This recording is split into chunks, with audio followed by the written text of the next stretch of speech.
Viewers and subscribers, welcome back to Beating the Press podcast. I am your host, Rafa. Now, coming up in this evening's podcast, the big matches are back in the EPL. Manchester United, red hot Man U, takes on Spurs at Old Trafford, and Liverpool, a resurgent Liverpool, takes on Man City. Now, joining me this evening to preview these matches and to talk some EPL football, we have returning to the podcast, Christoph. Good to be back, Dios. Yes, sir, Christoph, we're back for some EPL excitement over the course of the weekend. And the first big match on the agenda, Christoph, comes to us Saturday morning, bright and early. Manchester United at home plays host to Spurs. Can United go four in a row? That is indeed the big question at this point in time. Yeah, big question. Can Michael Carrick defeat his former club? Farmer club. I mean, Carrick probably will started his career over there at Spurs, but the best of Carrick was at Manchester United, wouldn't you say? I don't As a know. player. Yeah, Uh, that's where he y- won y- all his titles, all his accolades. It was yeah, at but Manchester United under Sir that Alex himself.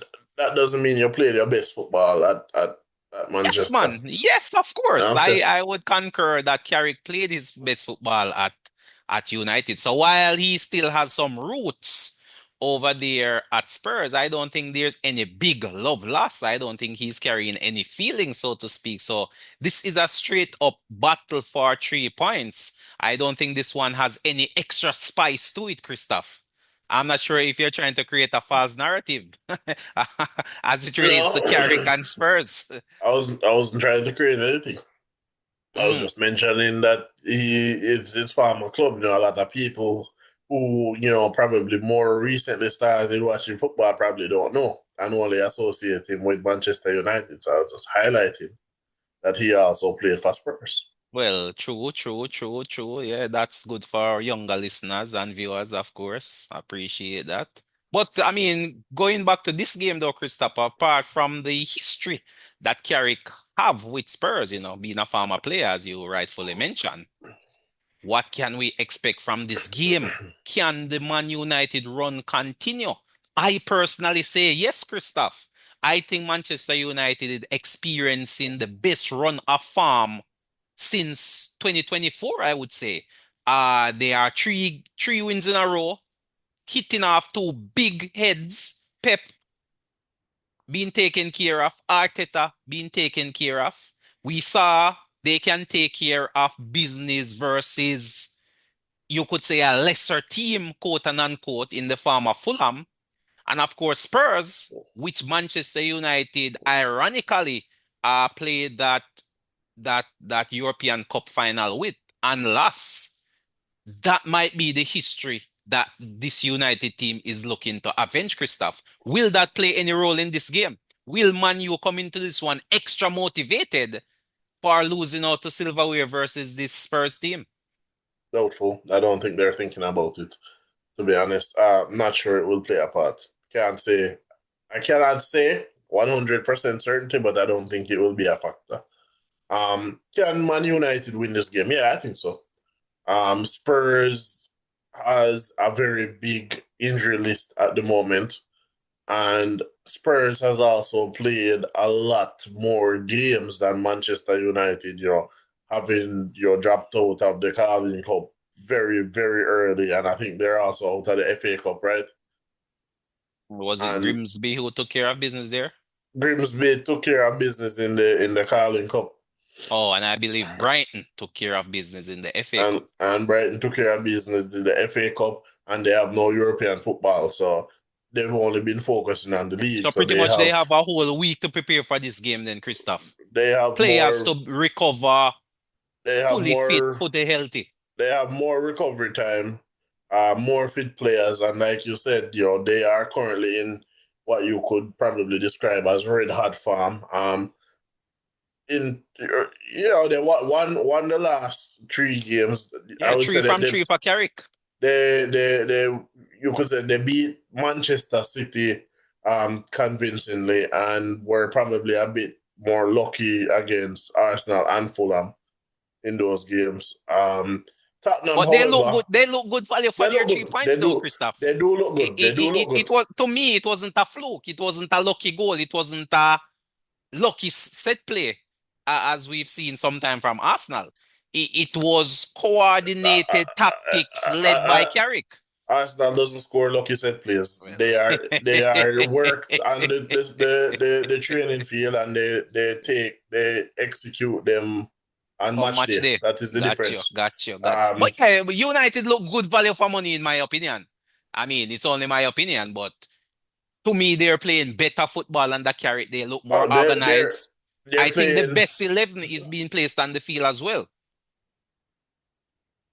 in terms of the starting 11 that Carrick have been using. I think it is the best 11 that he has available at this point in time. And you have competition in the squad as well, where players are knocking on the door. Sesko Christoph, the new signing, he seemed to have found a new lease of life under Carrick.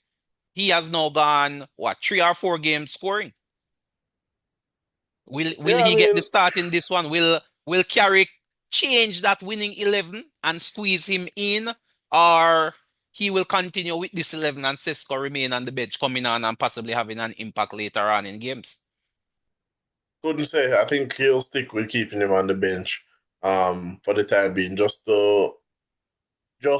to have that impact player coming off the bench. Probably the same with Acuna, but Well, you could Cunha also started due to the yeah, injury to Drogo. yeah. So I was gonna say, and you could say Cunha does have the chops to start. I'm not sure why he was kind of out of the side anyway in the first place, but he's come on and come off the bench and score crucial goals for United. I think that could continue if he could start. He can start, not a problem. Well, But I he think started the for last game. He started the last game. yes, yeah, we Did already said well. that. And yeah, I would stick to the starting 11, to be honest with you. I would stick to the tried, tested, and proven until the starting 11 loses our players badly, Christoph. I don't see any need to ring any household change. A Right, change and here or there just to keep things fresh. right, and One the or fact two that max. the fact that United are only playing in the Premier League can add to that they don't need to rotate as much as other teams. Correct. But for Tottenham, the big drawback here is that Tottenham is in poor form in the league, and they have a very big injury list at the moment. And I think those factors together, just I would give Man United the edge at the So moment. what's your predicted scoreline then? I think it will be like a 3-1 victory for United. I'm gonna go 2-0 to Manchester United, Christoph. As you say, Spurs poor form. Solanke, a man who has gotten on the score sheet in recent time, could prove a dagger in the side of these United defenders, the likes of a Harry Maguire, for example, or Martinez, could have their hands full with Solanke if they're able to supply him with balls. But that is where, to me, the problem lie. As you mentioned, Spurs, lots of injuries. Uh, Household names in the midfield are missing. You may see the likes of even of Bissouma, a long forgotten man over there at Spurs, possibly making appearance. Desperate time, desperate measures. I heard Romero complaining about the lack of transfer activity from Spurs as well, Christoph, as you mentioned, especially with a long injury list. The captain of the club would have probably been looking for some reinforcements, but none came in the January window. You have to do with what you currently have. So I see nothing other than a Manchester United win. In all honesty, I think their red hot form under Carrick will continue. And that man, Steve Holland, Christoph, a man who have worked as assistant under some of the top coaches around. Under Southgate for England, I believe he worked with Mourinho at Chelsea and some other big names as well. He seemed to be getting the tactics on the training field correct and then translating that over into games. What's your take on the coaching staff, Christoph, as it relates to what we're seeing from Manchester United? Um, I don't think there's anything special about United tactics. United has always seen a lot of joy playing on the counter attack, sitting back and playing. I don't think it's any different. I think the players are just simply more motivated at the moment, for various reasons. So World you're Cup saying coming the up. coach gets no credit? No, the coach gets credit. I'm Okay. just saying there's no special tactic being deployed, in my opinion. This is what United has always done in the I past think to I be think the successful. tactic is different as opposed to What a is Amarin. But was what Amarin deploying any special tactic, quote and unquote? he attempted in some games, but not to But wasn't getting the results. right. He wasn't getting the results. Right. No, but that's what I'm saying. The players are simply more motivated now. It's I not think that the the players are tactics more are. comfortable in this formation, Christoph. I think this formation suits the player Yeah, the as opposed to formation the definitely suits. formation Amarin was trying to impose. I don't think it suited the capabilities and skill set of the current players that's in the It Manchester United still, squad. still, still goes back to what I'm saying. They are Mm, more motivated. The formation change has motivated them to play better. Simple. That is I all it see, I is. see, I see. I not to take away from the coaches or anything like that. Obviously, they're doing a good job, but I So the think they're coach just can't get their motivated. flowers. I just said the coaches still get their flaws. They still have Okay, to go to the training ground. But like I said, right now it's World Cup. Some right. players are playing for contracts and stuff. So there's a lot of motivation for the players at this very moment. The question becomes, end of the season, you start next season, what will the performances be? That I will be the don't, true I test don't, then. I, That will be I the don't, true I don't litmus think test. for, I don't think for Manchester United, the result for the remainder of the season really matters because you've already lost majority of the competitions, right? Nobody has you as potentially winning the Premier League, even though I've heard ex Man United players saying United must be considered for the Premier League as title contenders or title challengers. Like so, then if we assume for that they are not title contenders, they have nothing playing for except a European spot. Right, right. So fully So motivated then. so right now the players are motivated for that. So let's say they go, they get a European spot. Players go off, they play the World Cup. Players who were not playing well, spontaneously get a new 3, 4, 5 year contract, whatever, £500,000 a week. No, no, Does no, no, no, no, no. does August come No, no, around? no. Does August come I don't around? think Manchester United will be making the same mistakes, Christoph. Come now, Does come now. does does August come around now and the performances drop again? Do players who have gone out on loan who were underperforming now come back? They get a second chance and a new management, but they're still on big contracts. Do they come now? Do they perform, or is it back to square one? Well, time will definitely answer those questions indeed. But we move, Christoph, and we move to Anfield. I think this is the crown jewel in the fixtures this week. Liverpool takes on Man City, Christoph, and I'm sure the Arsenal fans will be having a keen eye on this one. Liverpool at home in this one versus a Man City which dispatched Newcastle in the Carabao Cup midweek in that second leg. They are now in the final with Arsenal, and I'm hearing talks, Christopher, for possible Arsenal quadruple, not triple, but quadruple. Four trophies on the bounce. I mean, we heard this during the Klopp era as well. I think Liverpool ended that era with maybe just one of the three, if memory serves me correctly. Will Arsenal be following suit? Can Arsenal win the quadruple or even the treble? I don't know. What's your feeling though? I I mean, mean, right now, obviously, they have a ticket, so they have a chance. They've booked up one final. There's two more finals to book, and then there's also the Premier League trophy to live. Arsenal need what? 11 more wins. Currently, Arsenal need 11 more wins to secure the title. oh wow. Um, Oh, regardless of other results elsewhere. oh, right, based on the table now, if we assume that Man City and Villa and whoever win all their remaining matches, Arsenal will need to win 11 of their remaining matches to secure the title. Oh, and how many matches are remaining? Um, Well, we are in week 25, I 14 believe. games, 14 games left, I think. Okay, so 14 games to Or go. So yeah, you're saying something like after that. 14, if Arsenal wins 11 out of the 14, regardless of results elsewhere, they will seal the title, the first title in 23 years. At the moment, obviously, our team drops points here or there, then Right, the that dynamics may change, change for sure, right? for But sure. right now, 11 more games. Arsenal need to win 11 more games to secure the title. I see, I see. But going back to this big fixture coming up, Christoph, this one coming up on Sunday, viewers and subscribers. Liverpool at home versus the mighty Man City. What's your take on this one, Christoph? Can Liverpool continue their good run, or will they be cut down by a Man City who needs the 3 points in order to challenge for the title? It's pretty much the defending champions versus possible title contenders.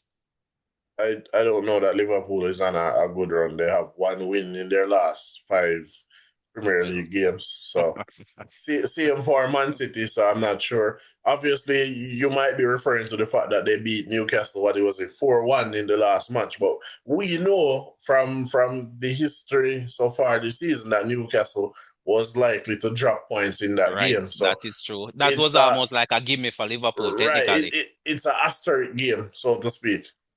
Right. The Man City versus Newcastle. Obviously, Man City went into that game already leading, so Newcastle had all to play for and had to make things happen. And as such, they got hit on the counter attack several times and lost. So also another asterisk game. Mm. So So what does I, this mean for I'm these not historic teams, I, Christoph? I'm not What fully I'm what are not you fully saying? What are sure. you? I'm not following what you're trying to So say. I'm not fully sure that the form or the performances from those games are going to carry over into this match. Mm, I see. Obviously, So it you're can. saying this is Obviously, it almost can. like a derby game then, where form So goes through the window and any card can play technically. I think so. I think this is going to be a very interesting game. We've seen we know that Pep is going to come with some tactic to do something. I don't know off the top of my head what he's going to try. Arne Slot, though, I have a good idea of what he's going to try. He's going to play in a similar manner to how he tries to play against Arsenal. He's going to go man for man in the midfield, and he's going to try and low block Man City and then play on the counter attack in this one. I see.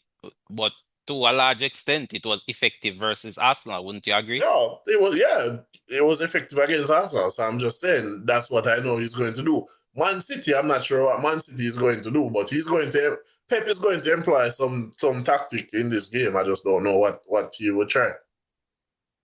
I see, I see, I see. So, from a tactical point of view, then, Christoph, who is the onus on to take the attack to the next team? Is it the home team, Liverpool, that needs to come out and attack City?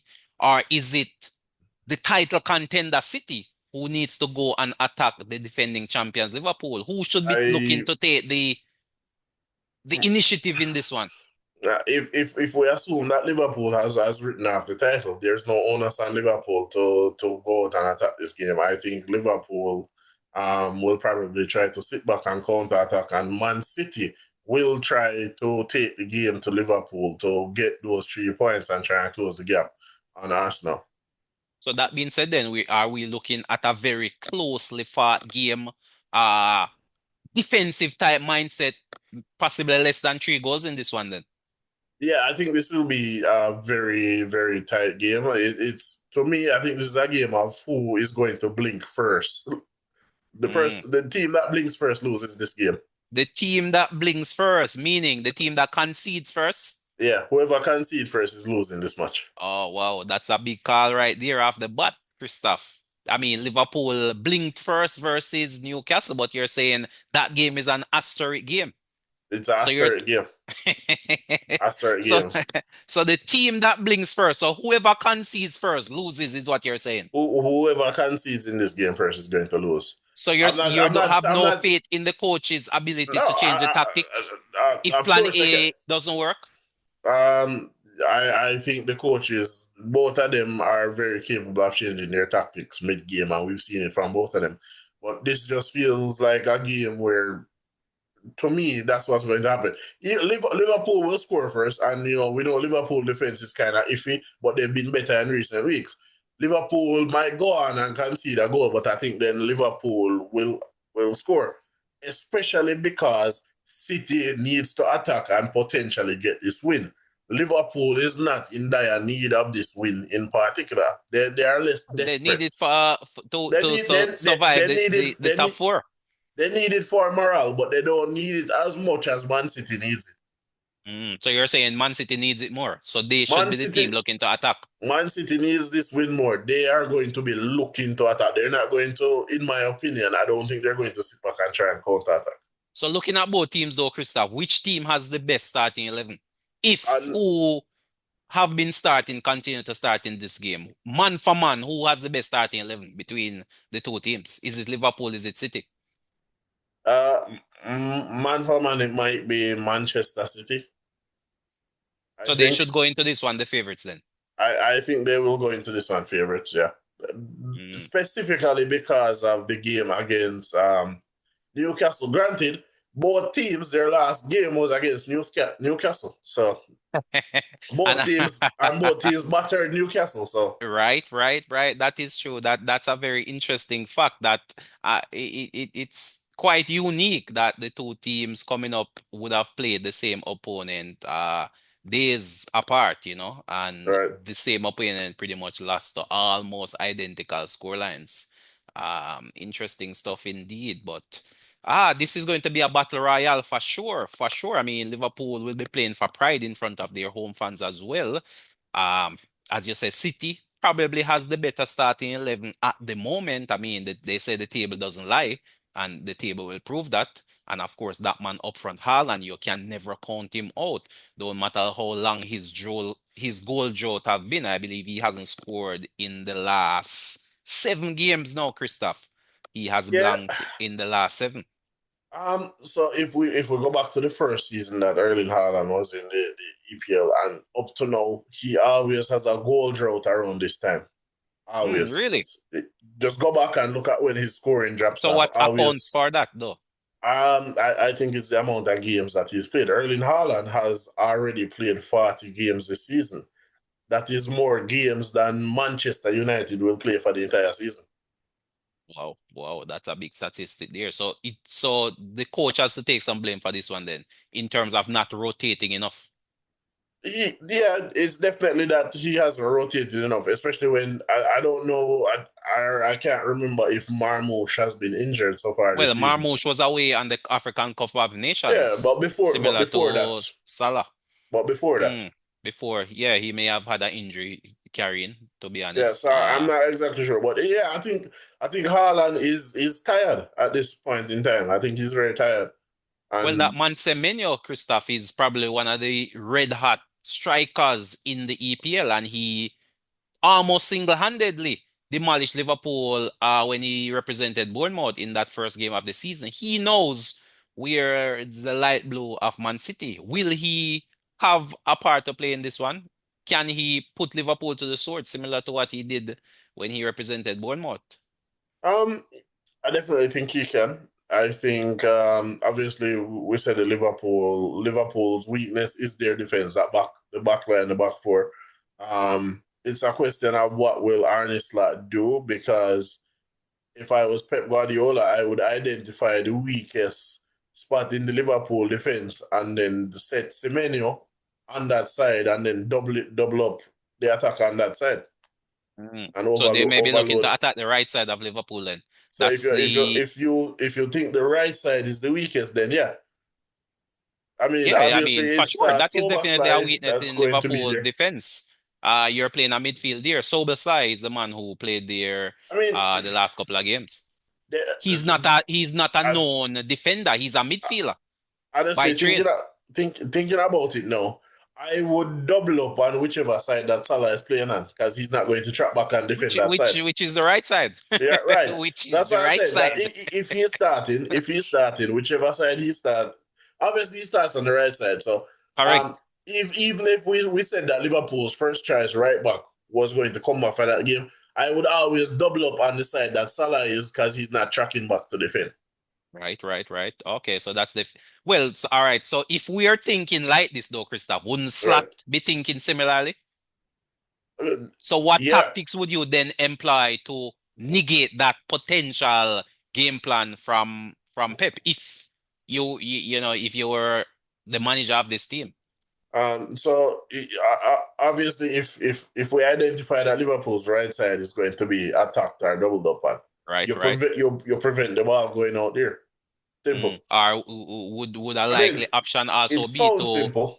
to to bring one of your midfielders Mhm. across to that side But to pretty much shield if that you side? bring the midfielder across and shield that side, you open up space where that midfielder is coming from. That's the problem. Yeah, yeah, for sure. I mean, you open up space on the opposite flank. You would swivel the other two midfielders to block Okay, the so central areas. you want to So shift the you entire block over. correct. So you Okay. shift the block over.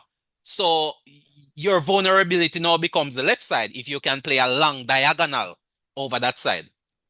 So you force City to play long diagonals to the left side by shielding the right.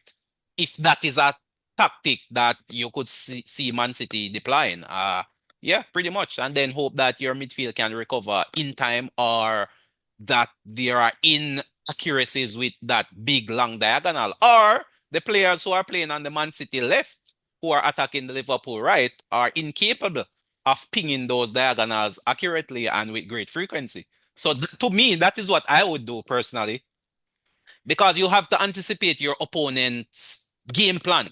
And if we're here picking apart that is potentially the game plan that Pep will come with to attack the Liverpool right side, the side that Salah plays on, and possibly the side that Liverpool has the most problems with, then I'm sure Slot, in his great wisdom, having won the league a year ago, I'm sure he would see these tactics coming as well.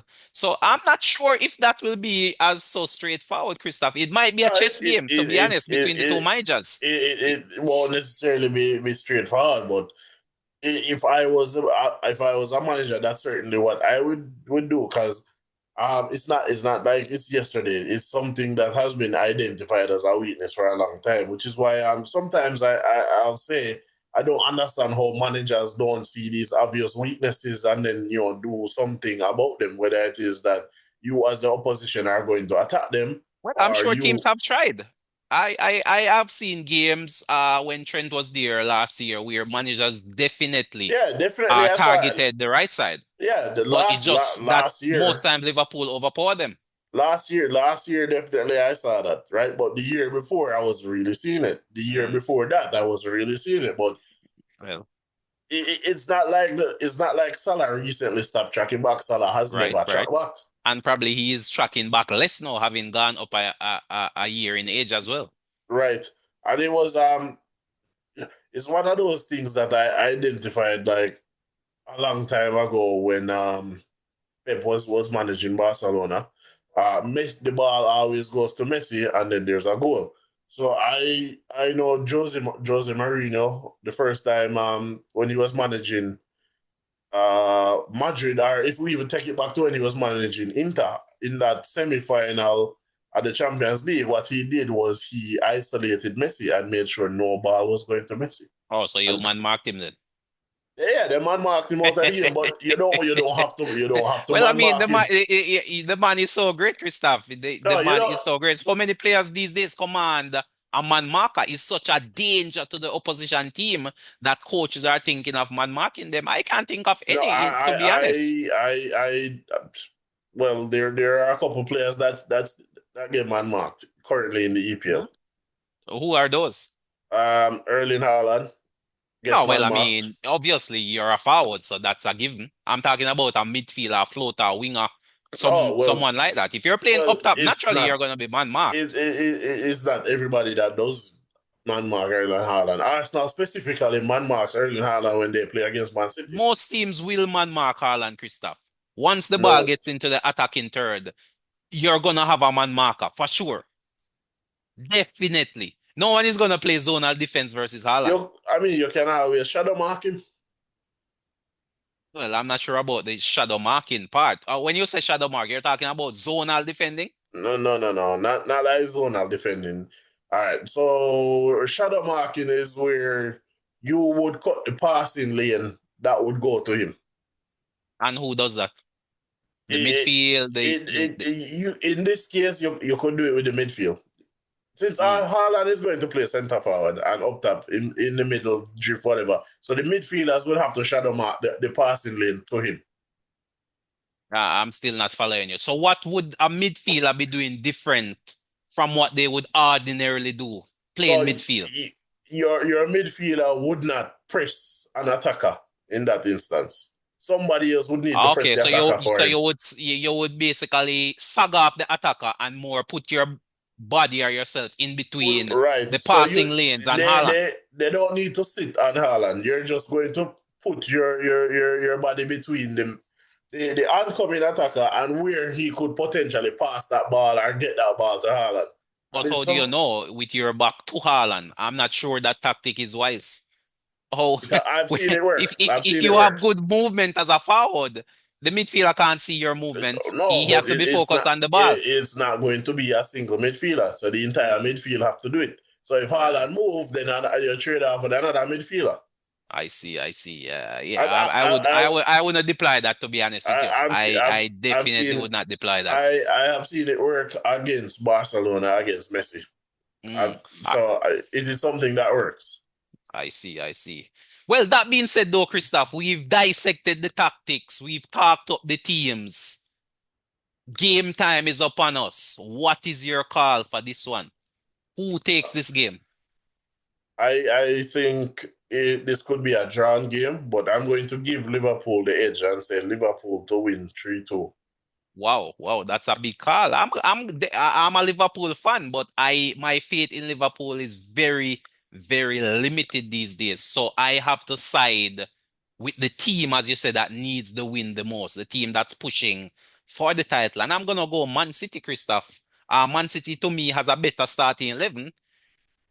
They are hungrier. They made some new signings who should start in this game as well, and signings who have been linked with Liverpool in the recent past. Gay, the centre back, almost a Liverpool player, and of course Semenyo have gone to Anfield and done the business this season already. So I see no reason Man City can't go to Anfield and walk away with 3 points. So for me, I'm gonna go with a Man City win, and for this one, I'm gonna call it 2-1 to Man City, Christoph. 2-1 to Pep. But we'll definitely be here to watch the games and we'll see how it will unfold. This one coming up on Sunday. But a few other quick games to touch on, Christoph, as we run out of time. Arsenal, what's going on with Arsenal? Can they maintain their push for the title? Arsenal will play Sunderland at the Emirates. Sunderland seems to have dropped off in their play of recent in the last, you know, in the last 5 games. I have 2 wins, I think, which is the same record as Arsenal, 2 wins in the last 5. But Arsenal obviously have a much deeper and better quality squad. For sure. And obviously, we're not playing at Sunderland where they brought in the advertisement boards to try Oh, and didn't Sunderland win earlier versus Arsenal as well? Was it a win or was no, it a draw? it was a draw. Oh, it was a draw. Okay, so the Right. same dark arts might be employed by Arsenal in this one, Christoph. What dark Where arts? advertising boards are drawn No, closer. that was Sunderland. Ball boys are hiding rugs to wipe off the ball. Moroccan tactics, so to speak. Why would Arsenal employ those tactics? Well, I mean, Arsenal is desperate for a win. They are pushing for the title. Every Ar- action count at this point in time, it seems.